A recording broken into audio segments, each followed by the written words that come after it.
नमस्कार. ग्लोबल ऑनलाईनमध्ये आपल्या सर्वांचं स्वागत आहे. आजच्या व्हिडिओमध्ये आपण मुंबई युनिव्हर्सिटी आणि बामू पेट 2021साठी रिसर्च मेथॉलॉजी टॉपिकवर प्रॅक्टिस क्वेश्चन पार्ट 8 बघणार आहोत. याआधी पार्ट 7 तयार झालेले आहेत. प्रत्येक पार्टमध्ये 10 क्वेश्चन्स आणि हा 8वा पार्ट आहे. याच्यामध्ये देखील 10 क्वेश्चन्स आपण प्रॅक्टिस क्वेश्चन्समधून घेणार आहोत. टेस्ट सिरीज अवेलेबल केलेले आहेत आम्ही रिसर्च मेथॉलॉजी या टॉपिकवरती. टोटल 10 टेस्ट या टेस्ट सिरीजमध्ये तुम्हाला मिळतील. प्रत्येक टेस्टमध्ये 40 क्वेश्चन्स. नोट्स अवेलेबल आहेत मराठी आणि इंग्लिश दोन्ही लँग्वेजमध्ये. आणि हे टेस्ट सिरीज जॉईन करण्यासाठी फक्त तुम्हाला दिलेला व्हॉट्सअप नंबर मेसेज करायचा आहे आणि याची फीस फक्त 499 रुपये आहे. ही टेस्ट सिरीज जॉईन केल्यावर येणाऱ्या पेट एक्झाममध्ये तुम्हाला यश नक्कीच मिळेल, कारण जेवढा सराव होईल तेवढा परीक्षेमध्ये यश नक्की होईल आपलं. म्हणून लवकरात लवकर ही टेस्ट सिरीज जॉईन करा. बघूयात पहिला प्रश्न. Sampling cases can be define as, म्हणजे सॅम्पलिंग केसेस म्हणून परिभाषित केले जाऊ शकते कशाला. तर आपले ऑप्शन्स बघूया. सॅम्पलिंग युजिंग अ सॅम्पलिंग फ्रेम, एक नमुना फ्रेम वापरून नमुना तयार करणे, याला सॅम्पलिंग केस म्हणतात. की B option identifying people who are suitable for research, संशोधनास योग्य असे लोक ओळखणे. Literally the researcher's brief case, म्हणजे अक्षरशः संशोधकाचा संक्षिप्त प्रकरण. चौथा ऑप्शन आहे a sampling of people, newspaper, television program etcetera, जे लोकांचे नमुने घेणे, वर्तमानपत्रे, दूरदर्शन कार्यक्रम इत्यादी. मग सॅम्पलिंग फक्त एका व्यक्तींचंच असू शकत नाही किंवा वस्तूंचंच असू शकत नाही, तर सॅम्पलिंग वर्तमानपत्र, दूरदर्शन कार्यक्रम इत्यादीचं ही होऊ शकतं. म्हणजे याचं करेक्ट ऑप्शन आपलं असणार आहे D. Sampling of people, newspaper, television programs etcetera हे सॅम्पलिंग केसेस आहेत, म्हणून याचं करेक्ट ऑप्शन डी आहे. पुढचा प्रश्न. Research problem is selected from the standpoint of, म्हणजे 4 दृष्टिकोनातून संशोधन समस्या निवडली जाते. कशाच्या दृष्टिकोनातून समस्या निवडली जाते, तर आपले ऑप्शन्स बघूया. सोशल रिलेव्हन्स, म्हणजे सामाजिक प्रासंगिकता. फायनान्शियल सपोर्ट, आर्थिक मदत. रिसर्चर्स इंटरेस्ट, म्हणजे संशोधकाची आवड. अवेलेबिलिटी ऑफ रिलेव्हंट लिटरेचर, संबंधित साहित्याची उपलब्धता. याचं करेक्ट ऑप्शन असणार आहे ए, सामाजिक प्रासंगिकता. बी हे आहे आर्थिक, संशोधनाची आवड, संबंधित साहित्याची उपलब्धता. हे सगळ्या गोष्टी आवश्यक आहेत संशोधनासाठी, पण दृष्टिकोन कशातून मिळेल आपल्याला, सोशल रिलेव्हन्स, म्हणजे सामाजिक प्रासंगिकतामध्ये आपल्याला दृष्टिकोन मिळेल. समस्या निवडली जाते त्याच्यावरून, म्हणजे याचं करेक्ट ऑप्शन ए असणार आहे. पुढचा प्रश्न बघूया. द एफ टेस्ट, एफ चाचणी. आता एफ चाचणीबद्दल कुठला स्टेटमेंट ट्रू आहे किंवा एफ टेस्ट म्हणजे काय हे बघूया. It's essentially a 2 tail test, म्हणजे मूलतः दुभागी आहे किंवा 2 भाग आहेत, त्याला साईड्स आहेत. It's essentially a 1 tail test, म्हणजे मूलतः एक मार्गी किंवा एक भागी चाचणी आहे. Can be 1 tailed as well as 2 tailed depending on the hypothesis, म्हणजे गृहीतकांवर अवलंबून एक मार्गी तसेच दुभागी असू शकते. चौथा ऑप्शन आहे can never be 1 tailed test, म्हणजे कधीही एक मार्गी परीक्षा असू शकत नाही. त्याचं करेक्ट ऑप्शन आहे सी, जी गृहीतकांवर अवलंबून एक मार्गी तसेच दुभागी असू शकते. म्हणजे एफ टेस्ट एकामार्गी किंवा दुमार्गी जे काय आहे ते ठरवलेलं नाही आहे. गृहीतकावर अवलंबून ते एक मार्गी असेल की दुभागी असेल हे ठरवलं जातं, म्हणजे याचं करेक्ट ऑप्शन काय आहे, सी आहे. पुढचा प्रश्न बघूया. Which one among the following is most comprehensive source of population data, लोकसंख्येच्या डेटाचे सर्वात विस्तृत स्रोत खालीलपैकी कोणता आहे. तर आपले ऑप्शन्स बघूया. सेन्सस, म्हणजे जनगणना. नॅशनल सॅम्पल सर्वे, राष्ट्रीय नमुना सर्वेक्षण. डेमोग्राफिक हेल्थ सर्वे, लोकसंख्याशास्त्रीय आरोग्य सर्वेक्षण. नॅशनल फॅमिली हेल्थ सर्वे, राष्ट्रीय कुटुंब आरोग्य सर्वेक्षण. तर आपले तिन्ही बी सी डी जे तिन्ही ऑप्शन आहेत त्यामध्ये लोकसंख्या असते, पण तिन्हीच्या कम्पेअरमध्ये सेन्सस म्हणजे जनगणनामध्ये जास्त लोकसंख्या विस्तृत असते, म्हणजे हा स्रोत खूप विस्तृत आहे. म्हणजे याचा करेक्ट ऑप्शन काय असणार आहे, ए, सेन्सस. जनगणना हा लोकसंख्येचा विस्तृत स्रोत आहे डेटाचा आपल्याला मिळवण्याचा. पुढचा प्रश्न बघूया. The process not needed in experimental research is, म्हणजे प्रायोगिक संशोधनात प्रक्रिया करण्याची आवश्यकता नाही. कोणती प्रक्रिया करण्याची आवश्यकता नाही, तो ऑप्शन आहे कंट्रोलिंग, नियंत्रित करणे. ऑब्झर्वेशन, निरीक्षण. रेफरन्स कलेक्शन, संदर्भ संग्रह. मॅनिप्युलेशन ऑन रिप्लिकेशन, हाताळणी किंवा प्रतिकृती.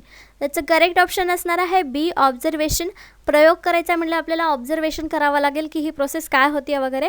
त्याच्यानंतर आपल्याला त्याचं जे काही कन्क्ल्युजन असेल किंवा जे काही उपाय असतील ते आपल्याला भेटतील. म्हणून प्रायोगिक संशोधनात निरीक्षणाला महत्त्व आहे, निरीक्षण करण्याची आवश्यकता आहे. म्हणून करेक्ट ऑप्शन बी आहे. पुढचा प्रश्न, what are those conditions where a research problem is not viable. ज्या परिस्थितीत संशोधन समस्या व्यवहारी नाही अशा कोणत्या परिस्थिती आहेत. It is a new and add something to knowledge. हे नवीन आहे आणि ज्ञानात काहीतरी जोडते. It can be research. यावर संशोधन करता येईल. It has utility and relevance. याची उपयुक्तता आणि प्रासंगिकता आहे. It contains depend and independent variables. यात अवलंबित आणि स्वतंत्र चल असतात.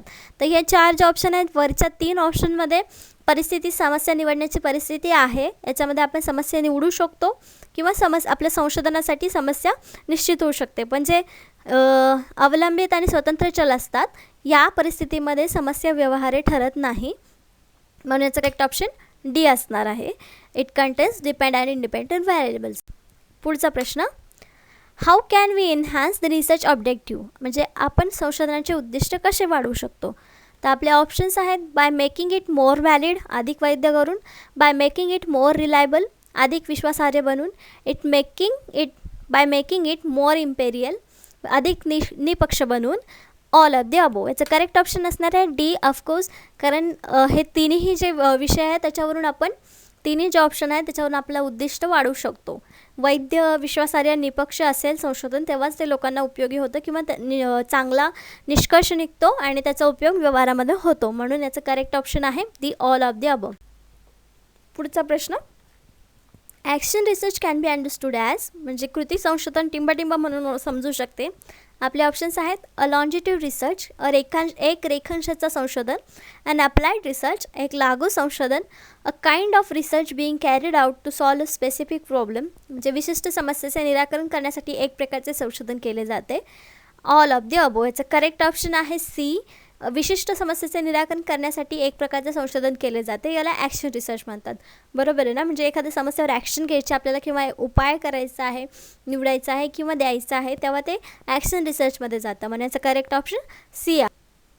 पुढचा प्रश्न बघूया, on what basis can we formulate the assumption. म्हणजे कोणत्या आधारावर एखादी धारणा आपण तयार करू शकतो, स्टेटमेंट आपल्या मनामध्ये तयार करू शकतो. त्याचे ऑप्शन्स आहेत the cultural background of country, म्हणजे देशाची सांस्कृतिक पार्श्वभूमी. युनिव्हर्सिटी म्हणजे विद्यापीठे. Some specific characteristics of caste, जातींची काही विशिष्ट वैशिष्ट्ये. All of the above. तर याच्यावर कोणत्या आधारावर एखादी धारणा करू शकतो, तर ए ऑप्शन बरोबर आहे याचा. The cultural background of country, देशाची सांस्कृतिक पार्श्वभूमी, याच्यावर आपण एखादी धारणा अजम्पशन तयार करू शकतो. जेव्हा आपल्याला त्याचं बॅकग्राऊंड माहिती असेल, पार्श्वभूमी बॅकग्राऊंड माहिती असेल तेव्हा आपण त्याच्यावर आधारित एखादं फॉर्म्युलेशन, अजम्पशन, समस्या जे काय असेल ते निवडू शकतो. म्हणजे करेक्ट ऑप्शन ए आहे. पुढचा प्रश्न, which one among the following variables cannot be expressed in quantitative terms. खालीलपैकी कोणता बदल परिणामवाचक शब्दात व्यक्त केला जाऊ शकत नाही. ऑप्शन्स आहेत परिणामवाचक शब्दात व्यक्त केला जाऊ शकत नाही. तर आपले ऑप्शन्स आहेत न्यूमेरिकल ॲप्टिट्यूड, संख्यात्मक योग्यता, मॅरिटल स्टेटस, वैवाहिक स्थिती, सोशो इकॉनॉमिक स्टेटस, सामाजिक आर्थिक स्थिती, प्रोफेशनल ॲटिट्यूड, व्यावसायिक दृष्टिकोन. तर याचं करेक्ट ऑप्शन आहे प्रोफेशनल ॲटिट्यूड. म्हणजे दृष्टिकोन आहे इथे. स्थिती आणि योग्यता हे आपण परिणामवाचक शब्दात व्यक्त करू शकतो, पण परिणाम जे प्रोफेशनल ॲटिट्यूडचे जे परिणाम आहेत त्यामध्ये आपण कुठलाही बदल करू शकत नाही. म्हणून याचा करेक्ट ऑप्शन डी आहे, प्रोफेशनल ॲटिट्यूड, व्यावसायिक दृष्टी. आजचे आपले 10 प्रश्न इथंच झालेले आहेत.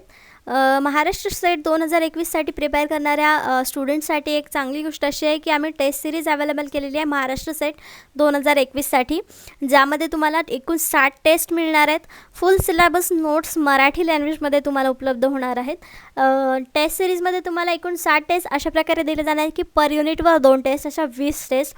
मागील वर्षाचे प्रश्न 10 टेस्ट, फुल सिलेबस टेस्ट 30, अशा टोटल 60 टेस्ट तुम्हाला या टेस्ट सिरीजमध्ये मिळणार आहे. ही टेस्ट सिरीज जॉईन करण्यासाठी फक्त दिलेल्या व्हॉट्सअप नंबरवर मेसेज करायचा आहे आणि जो व्हॉट्सअपवर ग्रुप असेल तो पूर्णपणे पेड ग्रुप असेल, ज्याची फीस 1499 असेल. आणि याच्यामध्ये तुम्हाला थोडंफार डिस्काउंट हवा असेल तर तुम्ही आमचं प्ले स्टोरवरून ॲप्लिकेशन डाउनलोड करू शकता. त्याच्यामध्ये MS सेट सिलेक्ट करून टेस्ट सबस्क्राईब केली तर तुम्हाला ती 999 रुपयाला टेस्ट मिळेल. लवकरात लवकर ही टेस्ट सिरीज जॉईन करण्याचा फायदा तुम्हाला येणाऱ्या सेट एक्झाममध्ये होईल. कारण सेट एक्झाम येईपर्यंत जेवढी तुमची प्रॅक्टिस होईल तेवढा तुमचा अभ्यास कवर होईल. लवकरात लवकर टेस्ट सिरीज जॉईन केली तर एक्झाम येईपर्यंत ही टेस्ट सिरीज संपून तुम्हाला अजून इव्हॅल्युएशन म्हणजे तुमचं स्वतःचं मार्किंग बघायला की आपल्याला अजून कशाचा अभ्यास करायचा हे करण्यासाठी तुम्हाला मदत होईल. म्हणून लवकरात लवकर ही टेस्ट सिरीज जॉईन करा.